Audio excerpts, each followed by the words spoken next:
पिछले क्लास में हम लोग स्टार्ट किए थे न्यूक्लियोफिलिक एडिशन रिएक्शन और कुछ टॉपिक हम लोग उससे रिलेटेड पढ़े भी थे। न्यूक्लियोफिलिक एडिशन रिएक्शन में बात किए थे कि न्यूक्लियोफाइल कार्बोनिल कार्बन के कार्बन एटम पर अटैक करता है। उसी में आया था हाइड्रोजन साइनाइड के साथ रिएक्शन कराएंगे तो साइनोहाइड्रीन बनता है। सोडियम हाइड्रोजन सल्फाइड के साथ में रिएक्शन पढ़े थे, अल्कोहल के साथ में पढ़े थे। आज हम लोग अमोनिया और डिराइवेटिव ऑफ अमोनिया के बारे में पढ़ेंगे और ये बड़ा है। एनसीईआरटी बुक में देखोगे तो एक छोटा सा टॉपिक दिया हुआ है, एक पैराग्राफ में कोई रिएक्शन वगैरह नहीं दिया है और उसके बाद में ये टेबल दिया हुआ है। ये आपके एनसीईआरटी बुक का टेबल दिया हुआ है, यानी कि जितना रिएक्शन है वो टेबुलर फॉर्म में है इसी को। लेकिन अगर ये टेबल सिर्फ देखेंगे आप तो आपको कुछ समझ में नहीं आने वाला है। इसको इक्वेशन के फॉर्म में कन्वर्ट करना होगा और तब फिर जो है बाकी का ये सारा पार्ट है वो आएगा। और इसी से रिलेटेड एक क्वेश्चन भी दिया हुआ है एनसीईआरटी बुक में जो न्यूक्लियोफिलिक एडिशन रिएक्शन से ही है। इंटेक्स का 12.5 क्वेश्चन नंबर है। यहाँ ये रिएक्शन दिख रहा है आपको, इसको कंप्लीट करना है। ये क्वेश्चन आपसे बनेगा, आज ही आपसे बनेगा और ये जितना टेबल में इंफॉर्मेशन दिया हुआ है ये सब आज का आज अभी ही याद होगा।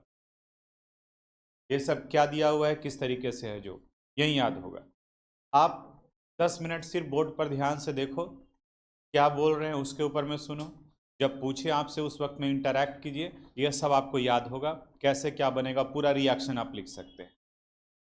यहाँ फर्स्ट वाले पार्ट में कर रहा है addition of ammonia and its derivative. Aldehyde और कीटोन दोनों में कार्बोनिल ग्रुप लगा होता है, ये कार्बोनिल ग्रुप है।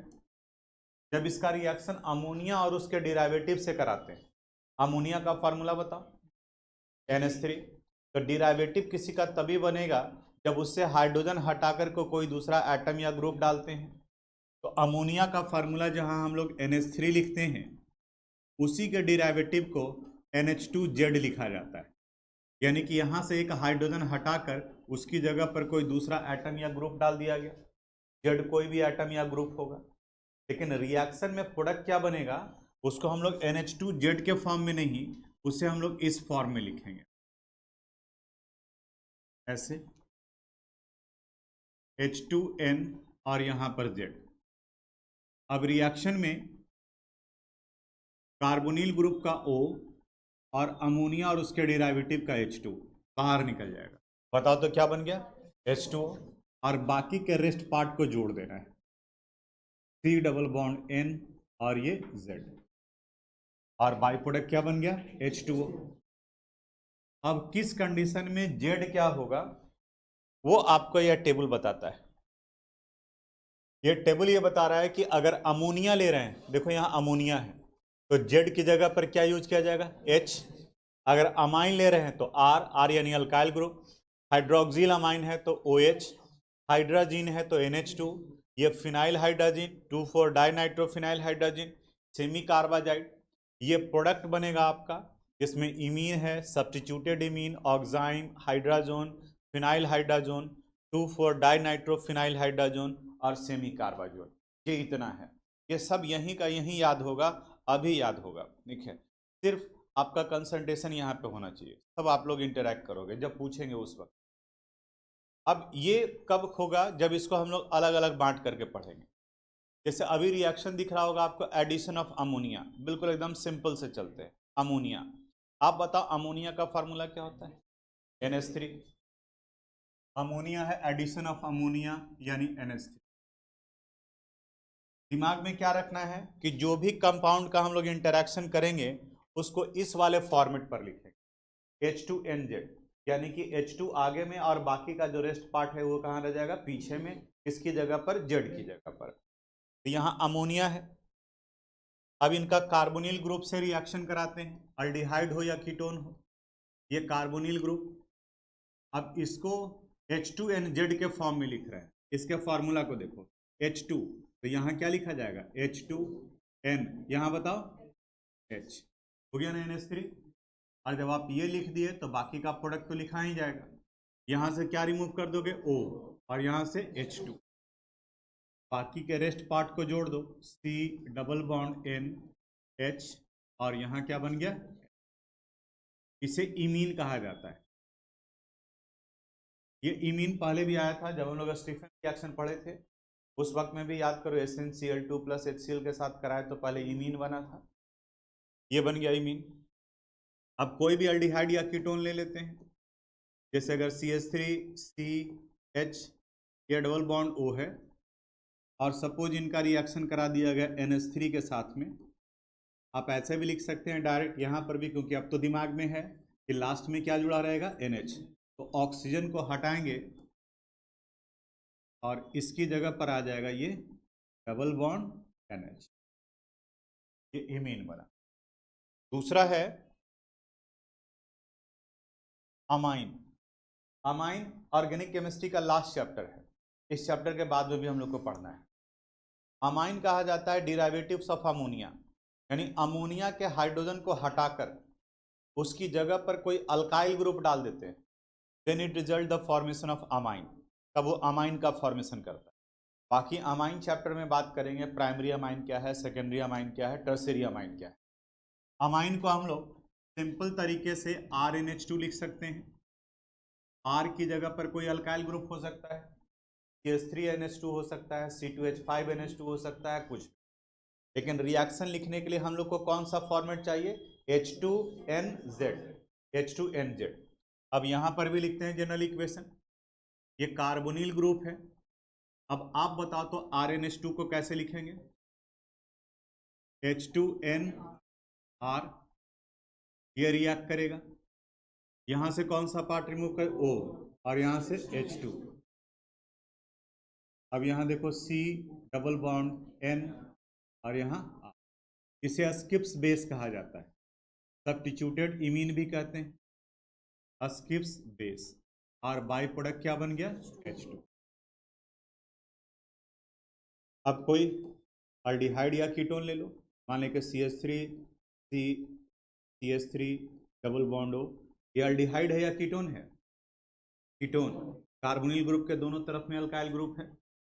इनका रिएक्शन CH3NH2 के साथ करा दे रहे हैं, H2N और यहाँ क्या आ गया CH3। अब देखो तो क्या पार्ट बन जाएगा, यहाँ से O और यहाँ से H2। अब ये बन जाएगा CH3 double bond N CH3 और प्लस H2, ठीक है। तीसरा है हाइड्रोक्सिल अमाइन, एकदम बिल्कुल फार्मूला ही सोचो। अब हाइड्रोक्सिल ग्रुप किसको कहा जाता है, O को। तो अमोनिया से H हटाकर अगर OH डाल देंगे तब वो बन जाएगा हाइड्रोक्सिल अमाइन, यानी कि इनका फार्मूला क्या हो जाएगा, NH2OH।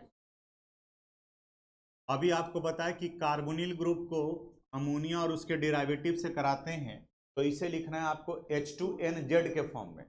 आप बताओ इसको क्या लिखेंगे, H2NOH। अब बाकी आपको प्रोडक्ट समझ में आ रहा होगा, वो हटा दो और यहां से H2, C double bond N OH, C double bond N और ये OH, इसे कहा जाता है ऑक्साइन, इनका नाम हो गया ऑक्साइन। और प्लस अब किसी भी अल्डिहाइड या कीटोन के साथ में जोड़ा जा सकता है, हमें यह ध्यान में रखना है। अब देखो आप टेबल पलट करके, अब लग रहा होगा कि जो पहले टेबल कुछ देर पहले नहीं दिख रहा था, ये क्या मतलब है इसका, अब थोड़ा थोड़ा आइडिया लग रहा होगा। जो पढ़े हैं उसको देखो, अमोनिया में जेड की जगह पर क्या था, H, और उसका प्रोडक्ट यही बना था C double bond NH। Amine के केस में C double bond NR, hydroxyl amine के केस में C डबल बॉन्ड NOH। इन्हें कहा गया ऑक्साइन, इमीन, सब्स्टिट्यूटेड इमीन, ये पार्ट है। आगे बढ़ते हैं हम लोग, अमाइन हो गया, हाइड्रोक्सिल अमाइन हो गया, हाइड्रोजन इस कंपाउंड को कहते हैं NH2NH2, इसे कहा जाता है हाइड्रोजन, ठीक। और इसी से मिलता जुलता है तीनों, phenyl hydrogen, 2,4 dinitrophenyl hydrogen. Board पर देखोगे ध्यान से, स्ट्रक्चर याद करने का जरूरत, रटने का जरूरत नहीं पड़ेगा, ये हाइड्रोजन है, ये ध्यान में रखना होगा। NH2 को हाइड्रोजन कहते हैं। जब इनका कार्बोनिल ग्रुप के साथ में रिएक्शन कराएंगे, इसे रखना है हम लोग को किस फॉर्मेट पर, H2NZ। तो इस H2 को आगे कर देते हैं, देखो तो क्या लिखा जा सकता है, H2NH2, ठीक है ना, यहां से O और यहां से क्या, H2। तो अब ये क्या बन गया, C डबल बॉन्ड NH, ये हाइड्राजीन था, ये बन गया हाइड्राजोन, हाइड्राजोन। इसके बाद है फिनाइल हाइड्राजीन, आसान है, हाइड्राजीन में फिनाइल ग्रुप ऐड कर देना है तो बन जाएगा फिनाइल हाइड्राजीन। फिनाइल किसको कहा जाता है, C6H5 को। जब भी कोई ग्रुप ऐड होगा तो पहले से हाइड्रोजन है वो हटेगा, तो हाइड्राजीन का था NH2NH2, तो जब फिनाइल हाइड्राजीन का करेंगे तो ये आ जाएगा NH2NH और यहाँ पर C6H5, या तो आप C6H5 लिख सकते हो या ये बेंजीन रिंग बना सकते हैं। ये हो गया फिनाइल हाइड्राजीन। अब इनका रिएक्शन कराते हैं, इसको भी H2NZ के फॉर्म में लिखना है। अब आप बताओ तो क्या लिखें, H2NC6H5, सॉरी H छूट रहा है, H भी आएगा यहाँ पे, NH और यहाँ C6H5, फुल प्रोडक्ट लिखा जाएगा, यहाँ से O और यहाँ से H2, इसे रिमूव कर दो, यहाँ गया C डबल बॉन्ड NH और यहाँ फिनाइल, ठीक है। ये नाम हाइड्राजीन था तो बना हाइड्राजोन, तो फिनाइल हाइड्राजीन है तो क्या बनेगा, देखो आपको याद भी नहीं था लेकिन पकड़े तो क्या ट्रेंड जा रहा है, फिनाइल हाइड्राजोन, यानी कि यहां फॉर्मेशन हो गया फिनाइल हाइड्राजोन, फिनाइल हाइड्रा। इसके बाद में है 2,4 डाइनाइट्रोफिनाइल हाइड्राजीन, पहले हाइड्राजीन था फिर हुआ फिनाइल हाइड्राजीन और अब है 2,4 डाइनाइट्रोफिनाइल हाइड्राजीन, यानी फिनाइल हाइड्राजीन में ही सेकेंड और फोर्थ पोजीशन पर अगर हम लोग नाइट्रो ग्रुप को ऐड कर देंगे तब वो बन जाएगा 2,4 डाइनाइट्रोफिनाइल हाइड्राजीन। यानी देखो इसका फॉर्मूला क्या आ जाएगा, NH2 और यहाँ पर ये बेंजीन रिंग यानी कि फिनाइल ग्रुप, ये सेकंड पोजीशन पर नाइट्रो और फोर्थ पोजीशन पर नाइट्रो, देखो ना यहाँ 1 2 3 4, तो 2,4 डाइनाइट्रो फिनाइल हाइड्रोजन बन गया, 2,4 डाइनाइट्रो फिनाइल हाइड्रोजन। अब कार्बोनिल ग्रुप के साथ में रिएक्शन कराते हैं, ये कार्बोनिल ग्रुप, अब यहाँ H2N, और यहाँ NH होना चाहिए था, NH2 लिखे हैं, यहाँ पर क्या होना चाहिए था, यहाँ NH 2,4 डाइनाइट्रोफिनाइल है, यानी यहाँ पर भी NO2 और यहाँ भी। अब अगले स्टेप में देखो क्या बन जाएगा, OH2, C double bond NH 2,4 dinitrophenyl hydra NO2 NO2। अगर इसका नाम लिखेंगे तो ये आ जाएगा 2,4 dinitro phenyl hydra, phenyl hydra, ठीक है। एक लास्ट है सेमी कार्बाजाइड। सेमी कार्बाजाइड इस कंपाउंड को कहते हैं NH2 NH C double bond O और NH2, यहाँ पर यह है सेमी कार्बाजाइड। कार्बोनिल ग्रुप के इस तरफ में NH2 और इधर NH2। अब इसको भी लिखना है हम लोग को उसी तरह से H2NZ के फॉर्मेट पर, देखो यहाँ लिखेंगे H2N, H2 को इधर कर दिए, फिर क्या आ जाएगा NH C double bond O NH, semi carbazide से बन जाएगा सेमी कार्बाजोन, यहाँ से H2 और यहाँ से O, C double bond N NH C double bond O और NH2, सेमी कार्बाजोन। अब फिर से ये टेबल देखो, अब ये पूरा क्लियर हो गया होगा। अब देखो सेमी कार्बाजाइड का जेड की जगह पर ये पार्ट आया NHCO, और ये प्रोडक्ट बन गया CON NHCO, और इन्हें क्या कहा गया, semicarbazone. 2,4 dinitrophenyl hydrazone, phenyl hydrazone, hydrazone, oxime, और ये इमीन, स्किप्स बेस और इमीन। क्लियर है यहां तक? अब ये क्वेश्चन बन जाएगा आपसे, यहां देखो क्वेश्चन पर आ जाते हैं हम लोग सीधा। इसमें क्या,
लिख लिया टॉपिक रिडक्शन।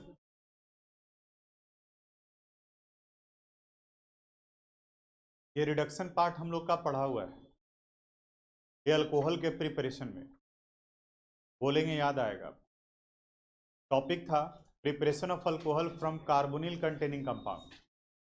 उसमें हम लोग पढ़े थे both aldehyde and ketone can be reduced on catalytic hydrogenation और in the presence of reducing agent like sodium borohydride or lithium aluminum hydride. Aldehyde give primary alcohol while ketone give secondary alcohol. Carboxylic acid can also be reduced into alcohol but only in the presence of a strongest reducing agent lithium aluminum hydride. But commercially the method is avoided because lithium aluminum hydride is expensive reagent. याद आया? यानी कि यहाँ पर ये reaction भी repeat हो रहा है, और पहले भी आपको बताए थे कि जैसे जैसे आप आगे बढ़ते जाओगे रिपीटेशन बढ़ जाएगा, यानी कि और भी आएगा जो पहले आप पढ़े हैं। जैसे इसी में हम लोग बात करें, रिडक्शन का मतलब removal of oxygen, addition of hydrogen. तो ऑक्सीजन नहीं हाइड्रोजन ऐड होता है। जैसे अगर हम लोग ये ले लेते हैं CH3C double bond OH, aldehyde है, आप इनका कैटालिटिक हाइड्रोजनेशन भी करा सकते हो। सोडियम बोरोहाइड्राइड NaBH4 LiLH4 कोई भी यूज कर सकते हैं। ये अल्डिहाइड था, ये कन्वर्ट कर जाएगा CH3 CH2OH, ये प्राइमरी अल्कोहल हुआ। वहीं अगर कीटोन से रिएक्शन स्टार्ट करते हो CH3C double bond O CH3, यहाँ भी तीनों में से कोई भी कंडीशन आप अप्लाई कर सकते हैं। On catalytic hydrogenation in the presence of निकल, प्लैटिनम और पैलेडियम, ये कन्वर्ट करेगा CH3 CH OH और CH3, ये क्या बन जाएगा, सेकेंडरी अल्कोहल। रिडक्शन का ही पार्ट है। अभी हम लोग रिडक्शन में देखें कि वो अल्कोहल में कन्वर्ट किया, यानी सिर्फ H जुड़ा, और यहाँ पर ये कन्वर्ट करेगा CH2 में, हाइड्रोकार्बन में, यानी ऑक्सीजन भी रिमूव हो जाएगा और वहाँ हाइड्रोजन ऐड होगा। इसमें एक है क्लेमेंसन रिडक्शन रिएक्शन और दूसरा है Wolff Kishner reduction reaction. Board पर देखो फिर उसके बाद लिखना। कहता है अल्डिहाइड और कीटोन दोनों में कार्बोनिल ग्रुप होता है। इस कार्बोनिल ग्रुप का जब हम लोग रिएक्शन कराते हैं जिंक अमलगम यूज किया जाता है alloy of metal with mercury in the presence of concentrated hydrochloric acid.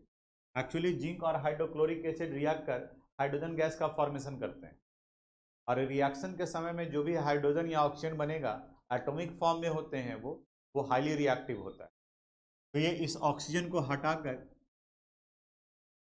यहाँ इसकी जगह हाइड्रोजन जोड़ देगा, यानी कि क्या बन गया CH2। अब एक ऑक्सीजन हटा और 2 हाइड्रोजन जुड़ा, तो देखो उसी अनुसार से अगर CH3 C double bond O और H का आप सिमिलर कंडीशन में रिएक्शन कराएंगे तो यहाँ से एक ऑक्सीजन हटाकर 2 हाइड्रोजन जोड़ देंगे। बताओ तो प्रोडक्ट का फॉर्मूला क्या हो जाएगा? CH3 CH3। ये नेम रिएक्शन हो गया, इसे कहा गया क्लीमेंसन रिडक्शन रिएक्शन। क्लीमेंसन reduction reaction. इसी में एक और पार्ट है जिसे हम लोग वोल्फ किस्नर रिडक्शन रिएक्शन कहते हैं। इसमें कहता है कि सबसे पहले अल्डिहाइड और कीटोन यानी कि कार्बोनिल ग्रुप का रिएक्शन कराते हैं हाइड्रोजन से। अभी हम लोग हाइड्रोजन पढ़े NH2 NH2, तो यहाँ से H2 और यहाँ से क्या बाहर निकलेगा O, तो ये फॉर्मेशन कर लेता है इमीन का C डबल बॉन्ड N और यहाँ NH2, ये बना। अब कहता है कि इनका रिएक्शन जब इन्हें हम लोग हीट करते हैं सोडियम या potassium hydroxide in the presence of ethylene glycol. Ethylene glycol ethane 1,2 diol को कहा जाता है। CH2 CH2 OH OH diol है। जब डाई लगा है डाई फंक्शनल ग्रुप तो विसिनल और जेम। आप बता सकते हैं ये विसिनल डायोल है या जेम डायोल है? विसिनल। जेम कब कहा जाता है? जब सेम कार्बन एटम पर है। यहाँ पर ये भी देखो CH2OH है, ये भी CH2OH है, तो इसे CH2OH होल ट्वाइस भी लिखा जाता है इथाइलिन ग्लाइकॉल। यानी इस इमीन का अगर हम लोग पोटासियम हाइड्रोक्साइड या सोडियम हाइड्रोक्साइड का रिएक्शन कराते हैं इथाइलिन ग्लाइकॉल के साथ CH2OH होल ट्वाइस, तो ये हाइड्रोकार्बन में कन्वर्ट कर जाए यानी CH2 में। और इसका भी नाम था वोल्फ